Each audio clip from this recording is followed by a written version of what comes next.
Olá, muito boa tarde, seja bem-vindo. Estamos ao vivo e agora são 14 horas e 30 minutos pelo horário de Brasília e nós vamos juntos conferir tudo que é notícia no Brasil e no mundo. E olha só, um grande deslizamento de terra deixou muitas vítimas no Tibete. No Nepal, as inundações causaram pelo menos 95 mortes, enquanto as operações de resgate continuam buscando mais de 900 desaparecidos.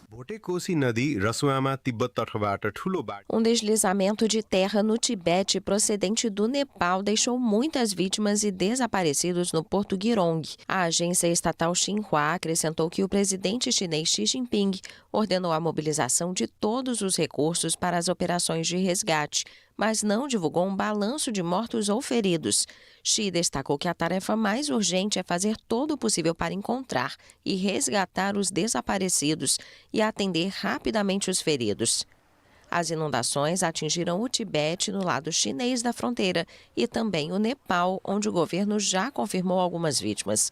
As imagens mostravam a cheia de um rio que arrastou várias casas em seu percurso no distrito de Hazua.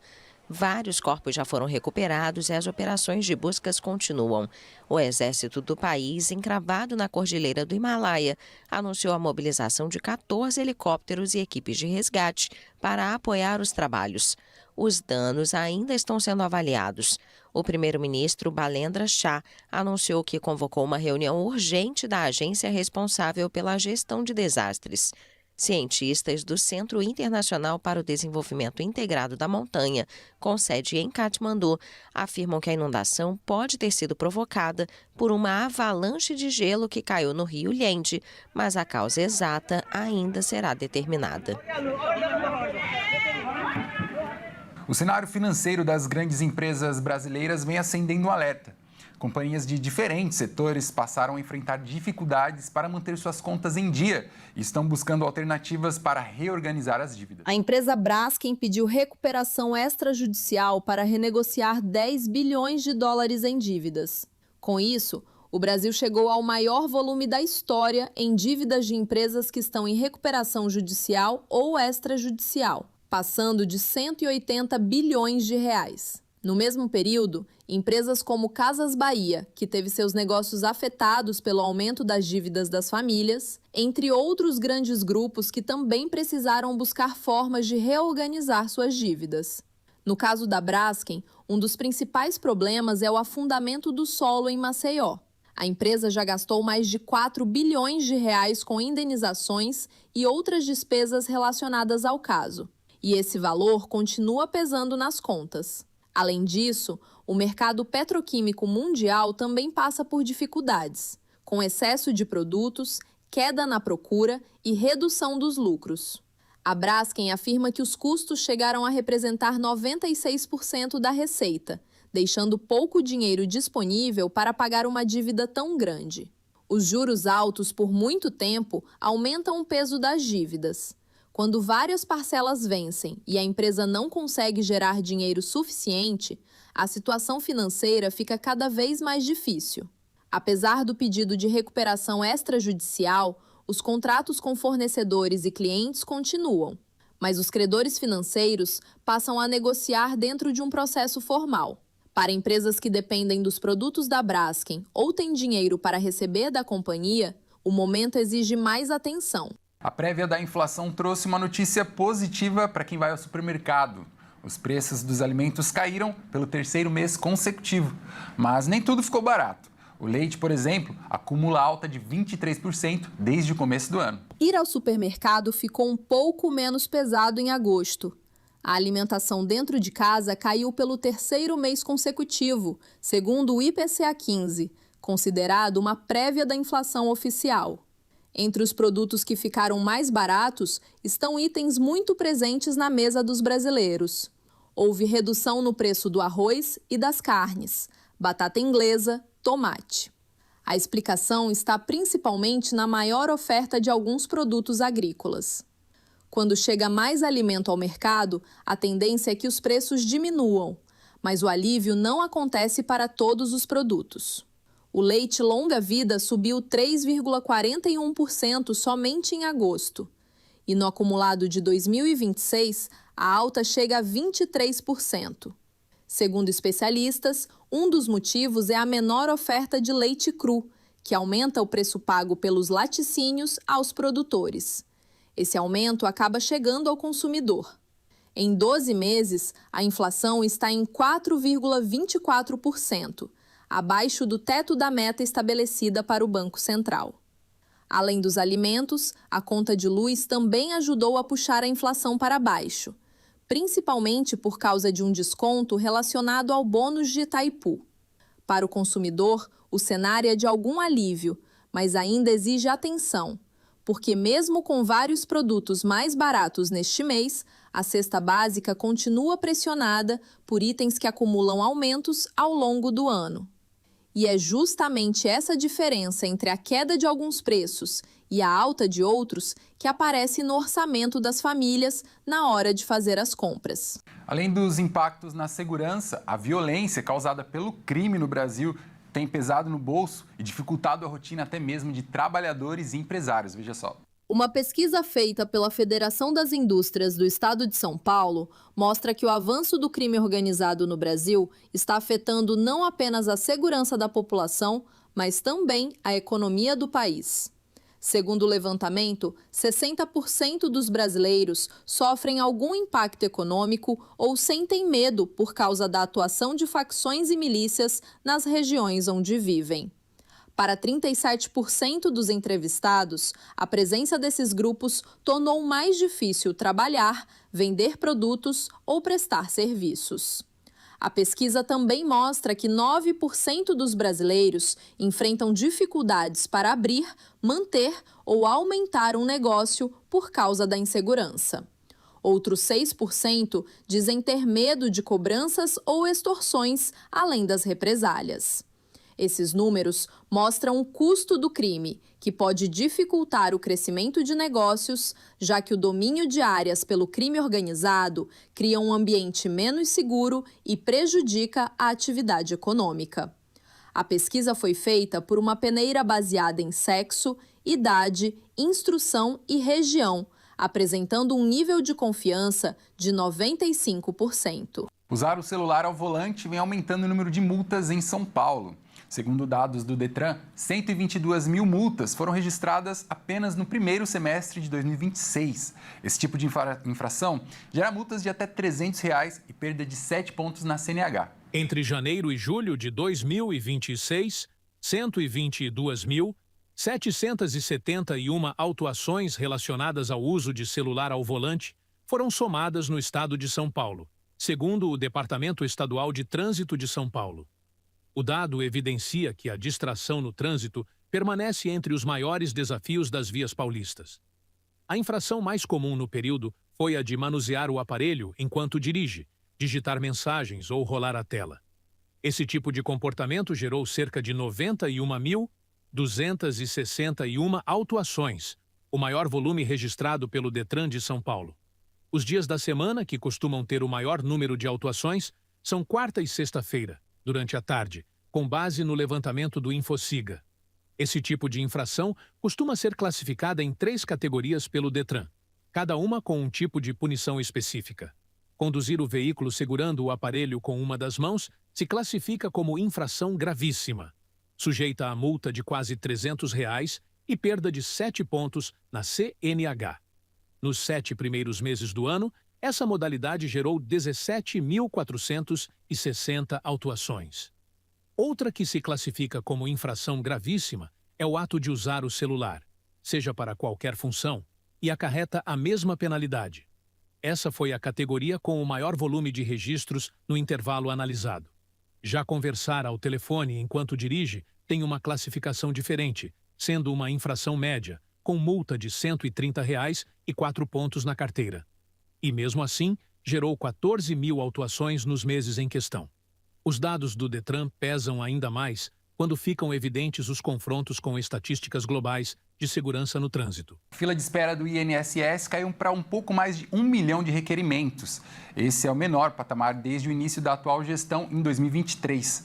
A redução acontece enquanto o trabalhador também enfrenta mudanças nas regras para conseguir se aposentar. Em 2026, algumas exigências ficaram mais duras. O número de pedidos de benefícios aguardando análise caiu para 1.282.000 requerimentos em agosto. É uma redução de 59% em relação a janeiro, quando mais de 3 milhões de pedidos estavam pendentes. A queda também aparece na espera por perícias médicas. Em novembro do ano passado, mais de 1.230.000 pessoas aguardavam atendimento. Agora, são cerca de 196 mil. O tempo médio para conseguir uma perícia também caiu. Está em aproximadamente 17 dias. Mas enquanto a fila diminui, quem ainda está no mercado de trabalho precisa ficar atento a outra questão. As regras para se aposentar ficaram mais exigentes em 2026.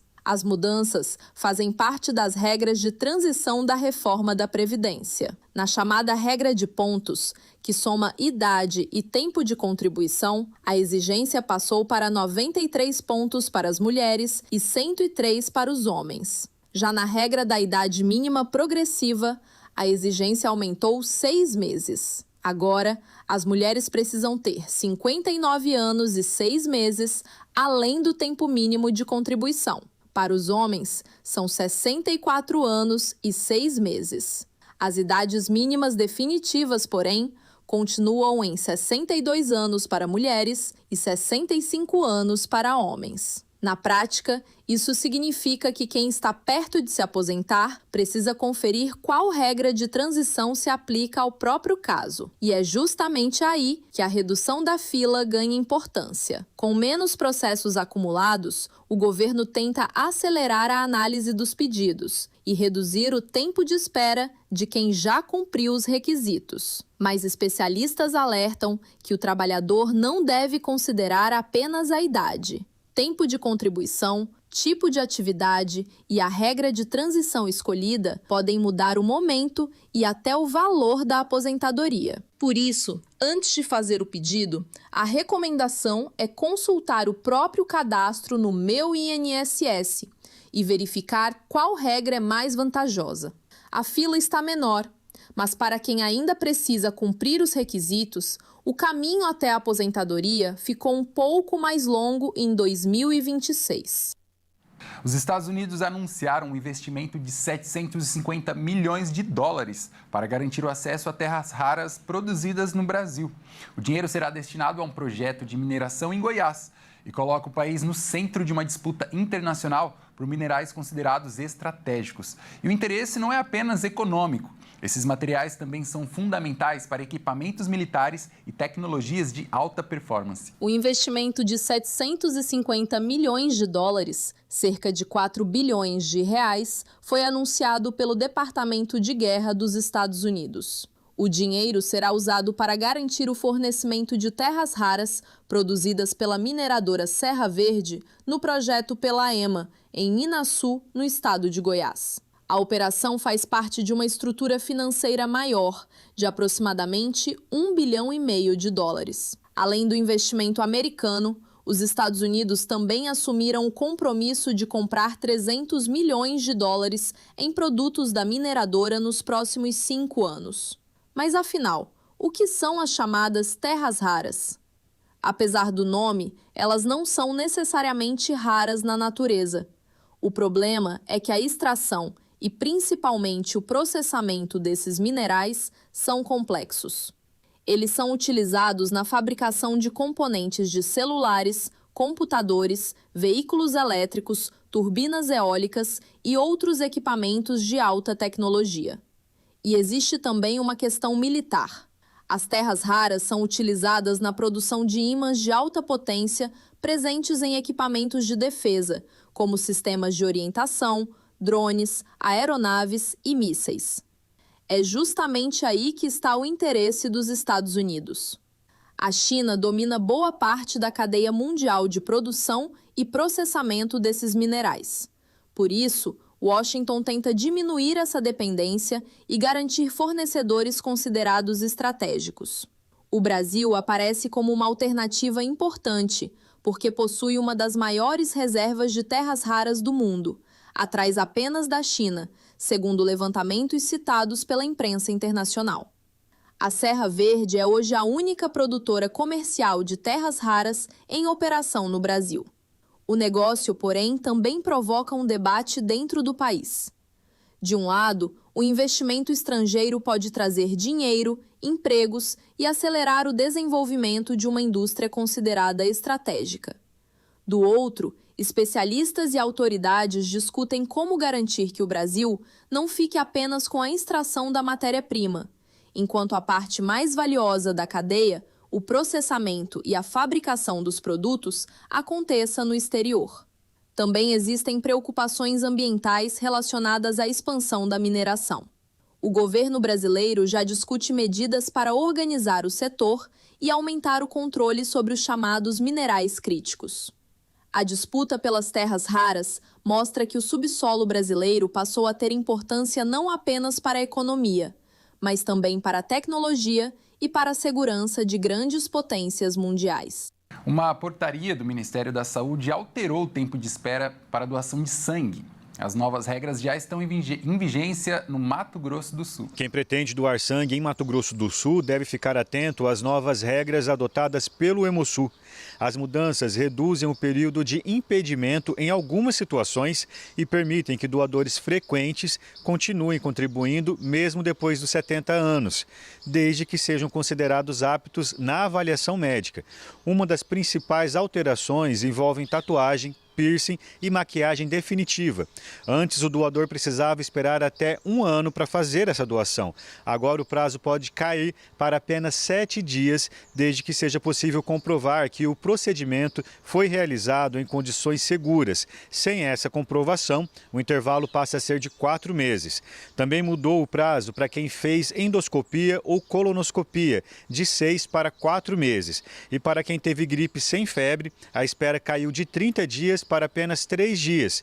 As mudanças fazem parte da atualização das normas do Ministério da Saúde. Parte delas já estão valendo em Mato Grosso do Sul e outras relacionadas principalmente a medicamentos e cirurgias serão implantadas até o dia 30 de setembro. O Hemosul tem cerca de 350 mil doadores cadastrados em Mato Grosso do Sul, mas somente 45% são considerados ativos. Hoje são cerca de 90 doações por dia e a meta é chegar a 150. A confirmação de 4 casos da febre do Nilo Ocidental no Brasil acendeu alerta para uma doença que pode evoluir de forma grave. Transmitida pela picada de pernilongos, a infecção pode atingir o sistema nervoso, causando até paralisia. A febre do Nilo Ocidental é uma infecção causada por um vírus da mesma família que inclui a dengue e o Zika. A principal forma de transmissão é pela picada de mosquitos do gênero Culex, os famosos pernilongos. O mosquito se infecta ao picar aves silvestres contaminadas e depois pode transmitir o vírus para pessoas e outros animais. A transmissão acontece principalmente em áreas rurais e silvestres, onde há maior circulação de aves e mosquitos. O ser humano, porém, é considerado um hospedeiro acidental e não participa da cadeia de transmissão para outras pessoas. Os casos de contágio entre humanos são raros e podem ocorrer em situações específicas, como transfusões de sangue e transplantes. A maioria das pessoas infectadas não apresenta sintomas.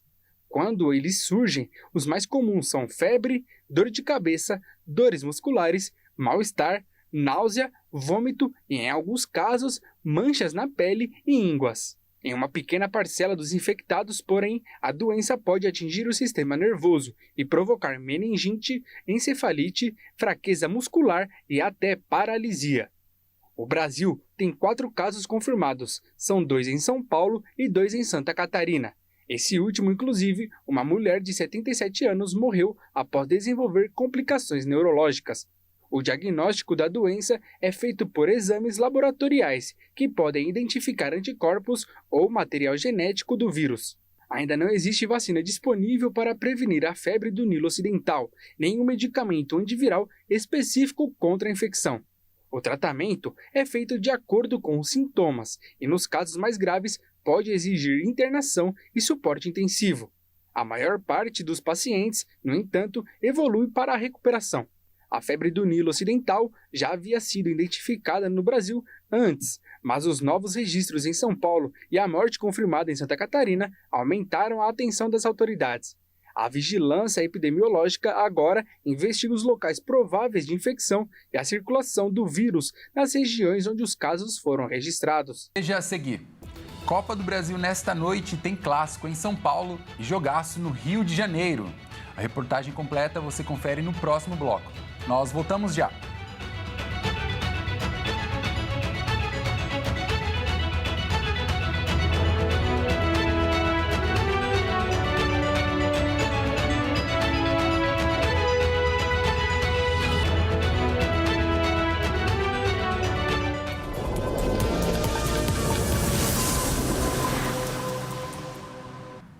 Olá, estamos de volta, seja bem-vindo mais uma vez.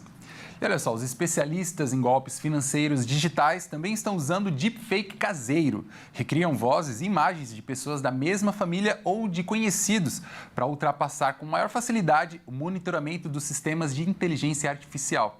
Com a popularização de ferramentas de geração de imagens por inteligência artificial, os chamados deepfakes caseiros se tornaram uma nova ameaça para golpes e fraudes financeiras no Brasil. Segundo o levantamento da Único, empresa de verificação de identidade, as tentativas aumentaram 400% no primeiro semestre deste ano, na comparação com o mesmo período de 2025. Os golpistas recriam rostos e vozes de pessoas reais para tentar enganar sistemas de segurança e conseguir saques, empréstimos ou compras. Ao contrário dos ataques mais sofisticados, os deepfakes caseiros podem ser produzidos por pessoas com pouco conhecimento técnico e costumam ter como alvo familiares e conhecidos. Um exemplo é o uso de vídeos falsos para se passar por um filho ou parente e pedir uma transferência de dinheiro. A tecnologia também tem sido associada a fraudes de identidade, violência sexual e desinformação. A mudança já aparece no perfil das fraudes identificadas pelas empresas. Os ataques mais aprimorados representavam 61% das ocorrências analisadas e caíram para 14% neste ano, enquanto os chamados golpes simples ganharam espaço. Já foram barrados mais de 19 bilhões de reais em tentativas de fraude, em mais de 13 milhões de ataques. Mesmo com o avanço da tecnologia, parte dos deepfakes ainda são identificados por falhas em características como profundidade, textura e naturalidade da imagem. O problema é que a técnica está cada vez mais acessível e pode ser usada para engenharia social, mesmo quando o vídeo não é perfeito. Pesquisas mostram que 80% dos brasileiros já se depararam com deepfakes, mas apenas 29% conseguem identificar corretamente um vídeo falso. Por isso, especialistas alertam para a necessidade de desconfiar de pedidos inesperados e confirmar a identidade da pessoa antes de fazer transferências ou compartilhar dados. Olha só, um dos lugares mais quentes e extremos do planeta fica nos Estados Unidos, conhecido como Vale da Morte. O parque já registrou quase 60 graus no verão, mas apesar do calor intenso e dos riscos, o local atrai muitos turistas. O Vale da Morte fica localizado na Califórnia, nos Estados Unidos. Ele ficou conhecido por registrar, no dia 10 de julho de 1913, uma temperatura perto dos 57 graus. O registro consolidou o Vale da Morte como o local mais quente do mundo. O parque é formado pelo movimento da crosta terrestre que elevou as montanhas ao redor e provocou o afundamento do vale. Apesar da paisagem impressionante, o nome do parque não deve ser tratado como brincadeira. De acordo com a administração do local, em média, 4 pessoas morrem por ano dentro de seus limites em acidentes rodoviários, por condições climáticas extremas ou pela combinação dos dois fatores. O socorro pode levar horas por conta que o celular das vítimas costuma ficar sem sinal. Por isso, a recomendação é viajar com o veículo em boas condições e levar água e comida em quantidade suficiente. No entanto, o passeio feito com segurança, o turista pode desfrutar das dunas de Mesquite Flat, formadas pela combinação de areia, ventos e barreiras naturais. E à noite, os turistas podem observar as estrelas que marcam o ambiente. Outra atração são as cidades fantasma, que lembram o período em que a região era explorada em busca de ouro, cobre e chumbo. Com o esgotamento dos minerais e a queda da rentabilidade, os povoados foram abandonados. O Parque Nacional do Vale da Morte funciona 24 horas por dia durante todo o ano e é um ponto turístico que atrai cerca de 1 milhão de visitantes por ano devido às suas paisagens únicas. Uma operação israelense interrompeu as atividades de um centro de formação profissional mantido pela Agência da ONU para Refugiados Palestinos e mobilizou mais de 50 agentes de segurança. Israel afirma que a unidade funcionava de forma irregular e pretende construir no local uma escola e um centro comunitário, enquanto a ONU denuncia uma violação de suas instalações. A polícia israelense realizou uma operação em um centro de formação profissional administrado pela Agência da ONU para Refugiados Palestinos em um subúrbio de Jerusalém Oriental, ocupado e anexado por Israel em 1967, um movimento não reconhecido por grande parte da comunidade internacional. A UNRWA informou que forças israelenses entraram à força nas instalações com pelo menos 4 veículos blindados, acompanhados por mais de 50 agentes de segurança israelenses. A medida é o mais recente movimento dirigido contra a organização, que atende cerca de 340 palestinos da Cisjordânia ocupada todos os anos. Esta é uma instituição da ONU com imunidade internacional. Temos um longo caminho pela frente na defesa dessa instituição por meio do direito internacional e tomaremos medidas legais contra a ocupação perante o Tribunal Penal Internacional. Não pouparemos esforços para defender essa instituição ao máximo de nossas capacidades. A chancelaria israelense afirmou que a UNRWA nunca deteve qualquer direito de propriedade sobre terreno, mas mesmo assim o isolou com muros por décadas. Segundo um porta-voz, no lugar onde está o centro de treinamento, vai ser construído um centro comunitário e uma escola voltados para crianças árabes do bairro de Kafr Yakab. As atividades da UNRWA em Israel foram proibidas por lei após evidências de envolvimento de seus funcionários no massacre de 7 de outubro. No fim das contas, a UNRWA e a ONU estão escolhendo se opor a esse projeto, embora ele tenha sido concebido para beneficiar as crianças de Kafr Yakab. A UNRWA e a ONU estão escolhendo a política em vez das crianças. Desta vez, as crianças árabes de Kafr Yakab. Através de um porta-voz, o secretário-geral das Nações Unidas, Antônio Guterres, se disse profundamente alarmado com este incidente, pois ele privará os jovens da formação profissional que estavam recebendo, acrescentando que o centro de treinamento e outras instalações da UNRWA são propriedade das Nações Unidas, invioláveis e imunes a qualquer forma de interferência. A Meta, dona do Instagram e do Facebook, fechou um acordo bilionário nos Estados Unidos para encerrar processos que acusam a empresa de criar redes sociais capazes de provocar dependência em crianças e adolescentes.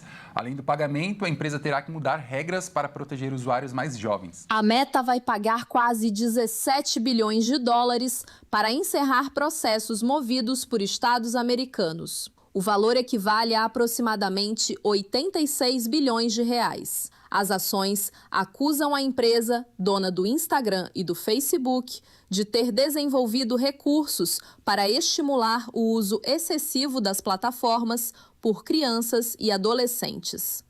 Os processos também apontam que a Meta teria enganado consumidores sobre a segurança das redes e coletado dados pessoais de menores de forma indevida. Ao todo, 29 estados americanos participam da ação relacionada aos danos provocados pelas redes sociais. A empresa nega ter cometido irregularidades, mas o acordo não envolve apenas dinheiro. A Meta também terá que adotar novas medidas de proteção para crianças e adolescentes. Entre elas estão limites para o tempo de uso, mudanças nas notificações e restrições a determinados conteúdos. A empresa também deverá limitar recursos considerados capazes de estimular o uso excessivo das plataformas. A preocupação das autoridades americanas é que mecanismos como a rolagem infinita, notificações constantes e sistemas de recomendação mantenham os usuários conectados por mais tempo. E o debate vai além dos Estados Unidos. Pesquisadores e autoridades de vários países discutem há anos os efeitos do uso excessivo das redes sociais sobre crianças e adolescentes. Nos Estados Unidos, inclusive, a Meta enfrenta outros processos relacionados ao impacto das plataformas sobre os jovens. Outras empresas de tecnologia, como TikTok, YouTube e Snap, também são alvo de ações semelhantes. O acordo anunciado agora é considerado um dos maiores já firmados por uma empresa de tecnologia e pode reportar uma mudança importante na relação entre as grandes plataformas digitais e os usuários menores de idade. Bom, e agora é hora de falar de esportes aqui no Redação Hit. E olha só, quem traz as informações é o Bruno Buenos Aires. Bruno, seja bem-vindo. Bom, vamos começar falando, Bruno, da partida, né, entre Cruzeiro e Atlético Mineiro, que aconteceu ontem no Mineirão, Copa do Brasil, né? Que gerou bastante polêmica e até mesmo xingamento fora de campo. Conta pra gente essa história aí. Isso mesmo, cara, bastante polêmica. Boa tarde a você e também a todos que nos assistem. Bom, Cruzeiro e Atlético Mineiro se enfrentaram aí na noite de ontem pelo jogo de ida das quartas de final da Copa do Brasil. Porém, além dos gols, o que chamou a atenção foi o lance que aconteceu ainda no primeiro tempo, quando estava 0-0. Vamos dar uma olhada aqui, ó, ainda no primeiro minuto de jogo ainda, o lançamento ali, e Caio Jorge e Juan, zagueiro do Atlético Mineiro, acabaram, né, se estranhando ali, e Caio Jorge fez a famosa cama de gato, né, que é chamada no futebol, e aí gerou esse lance, uma queda ali muito feia. Daqui a pouco a gente vai ver aí o replay, ó, o zagueiro do Atlético Mineiro ficou um pouco desatordoado, a gente vê, ó, uma queda bastante, bateu com a cabeça ali no gramado, e aí ele foi encaminhado para o hospital ainda durante a partida, saiu no primeiro tempo, e na manhã de hoje, cara, ele fez um post no Instagram, a gente vai ver também que ele deixou ali algumas palavras a Caio Jorge, ó. A diferença é simples, de um lado de quem compete na bola, do outro quem procura vantagem na deslealdade, chamando aí o atacante do Cruzeiro de desleal. No fim, caráter também entra em campo.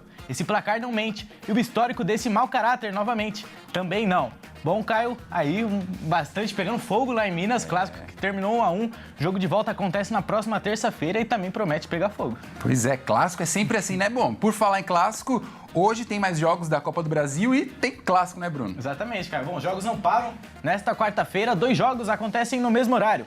Vasco recebe o Vitória em São Januário e Palmeiras e Santos fazem o Clássico da Saudade no Nubank Park em São Paulo. Vamos conferir o retrospecto dos confrontos e como chegam as equipes para seus duelos. Nesta quarta-feira, a Copa do Brasil segue com os jogos de ida das quartas de final. Às 21h30, 2 jogos acontecem simultaneamente. Em São Januário, no Rio de Janeiro, Vasco e Vitória entram em campo com foco total no mata-mata, querendo deixar de lado a má fase no Brasileirão. O Cruz Maltino amarga a vice-lanterna com 22 pontos e uma goleada sofrida na última rodada por 4-1 para o Palmeiras. Já o Leão da Barra foi derrotado em casa no Clássico Bavi por 2-0. Porém, na Copa do Brasil, a equipe de Jair Ventura tem se sobressaído e quebrado todas as estatísticas, eliminando o Flamengo na quinta fase e conseguindo uma virada após sair perdendo de 2-0 para o Atlético Paranaense nas oitavas de final e conseguindo uma vitória de 4-0 em casa, se classificando para as quartas. No outro duelo da noite, o Palmeiras recebe o Santos no Nubank Park. As duas equipes têm dúvidas para os primeiros 90 minutos de jogo. Pelo lado do Verdão, Paulinho e Piquerez treinaram com o elenco e podem atuar alguns minutos no Clássico. Pelo lado alvinegro, Neymar segue como ponto de interrogação, já que apareceu na lista de relacionados para a partida, mas não viajou com a delegação para a capital. Nas últimas declarações, o camisa 10 deixou claro sua insatisfação de jogar no gramado sintético, mas pode ficar no banco e atuar alguns minutos no confronto que tem tido muitas rivalidades nos últimos anos, inclusive na Copa do Brasil. Em 2015 foi quando as duas equipes começaram a se encontrar mais em mata-matas. Naquele ano, Palmeiras e Santos se enfrentaram na final do Paulistão, com o Peixe se sagrando campeão nos pênaltis.